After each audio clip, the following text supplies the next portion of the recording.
গরু পালা এতটা সহজ না। আমার মতো যাদের গরু পালার নেশা শুধু তারা এই ভিডিওতে কমেন্ট করবেন। দেখতে চাই কারা গরুর খামার করতে চান ভবিষ্যতে।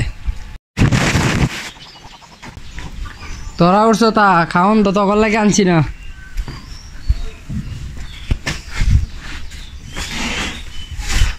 এটা ভিত্তে করস তুই? হ্যাঁ কি করস? আমার দেখতেছে বুঝ জ্বালাইছে যে খাওন আনছি।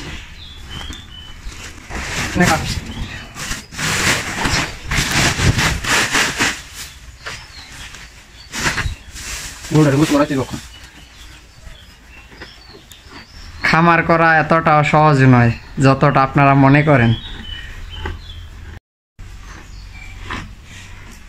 খুব মজা করে খাইতেছে।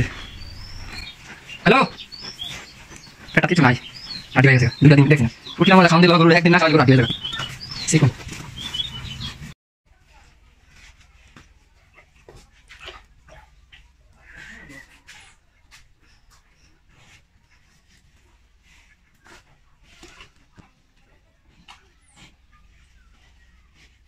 খা।